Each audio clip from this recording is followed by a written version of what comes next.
तो कुछ लोग जो समझदार हैं, मैं उनके लिए कुछ बात कहना चाहता हूं कि हम लोग ये कहते तो हैं कि कुरान में ये लिखा है, कुरान में वो लिखा है, कुरान की खातिर वो हमको काटते हैं, कुरान में ऐसा लिखा है कि इनकी स्त्रियों को लूट लो, कुरान में लिखा है कि काफिर को काट दो, ये सब कुरान में लिखा है, ये उन्होंने वहां से सीखा इसलिए वो ऐसा करते हैं, उनकी मस्जिदों में यही सिखाया जाता है।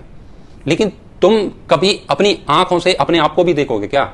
अपने कैमरे अंदर की ओर घुमाओ और तुम अपने आप को देखो कि उन्होंने तो आतंकवाद सीखा है, उन्होंने तो लोगों को काटना मारना सीखा है इस्लाम के नाम पर, धर्म के नाम पर, लेकिन तुमने अपने धर्म से क्या सीखा है?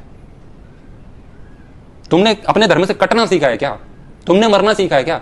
तुमने अपने धर्म ग्रंथ कभी उठा के भी देखे हैं क्या? कुरान में क्या लिखा है उसकी जांच तो तुम कर रहे हो, कर लो, अच्छी बात है, जान लो, उसका कोई विरोध नहीं है। लेकिन तुम्हारे धर्म ग्रंथ तुम्हारी सुरक्षा के लिए, तुम कैसे जीवन जियो उसके लिए कुछ कहते हैं, उसके लिए भी तुमने कभी कुछ पढ़ा लिखा है क्या? यदि 25 करोड़ के झुंड से 90 करोड़ लोगों का झुंड डरता है, तो 90 करोड़ के झुंड को चाहिए कि वो 25 करोड़ लोगों के झुंड की किताबों में ताक झांक न करके अपनी किताबों में ताक झांक करें कि तुम्हारी किताबों में क्या लिखा है। जब एक व्यक्ति 10 को मार रहा है तो 10 को देखना चाहिए कि हम कितने कायर हो चुके हैं। छोटी सी बात हुई नहीं कि मिमियाने लगते हो, कोई भी बात हुई नहीं मिमियाने लगते हो, हाय मर गए, हाय तौबा, ये हो गया, पता नहीं अब कहां जाएंगे, और पलायन करते हैं, भागते फिरते हैं। अभी भी कश्मीर से फिर भाग रहे थे, कहां तक भागोगे? यही सिखाया है तुम्हारे सनातन धर्म ने। मजहब ने तो सिखा दिया उसने धर्म के नाम पर लूटना, लेकिन तुम्हारे धर्म ने क्या तुम्हें कोने कुचारे में घुसना सिखाया है क्या? तुम नारे तो लगाते हो, गर्व से कहो हम हिंदू हैं, किस बात का गर्व है? क्या तुम्हें इस बात का गर्व है कि तुम हर बात पर डर जाते हो और अपने कोने में घुस जाते हो, अपनी जान बचाते हो, कभी किसी पर अटैक नहीं करते हो अपनी जान बचाने के लिए?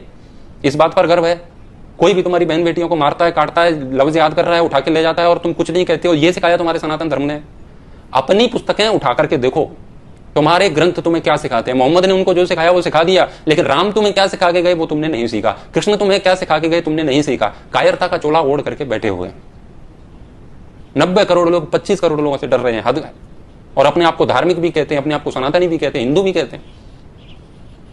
कम अधार्मिक लोगों से अधिक धार्मिक लोग डर रहे हैं। इस बात का सीधा सा अभिप्राय है कि जो अपने आप को धार्मिक और हिंदू कह रहे हैं वो वास्तव में है नहीं, वो भी अधार्मिक हैं। गलत को सहना अधर्म का लक्षण है, धर्म का नहीं है। तुम स्वयं अधार्मिक हो, तो लड़ाई तो अधार्मिकों और अधार्मिकों के बीच में चल रही है, धर्म अधर्म की लड़ाई नहीं है। तुम खुद अधार्मिक हो।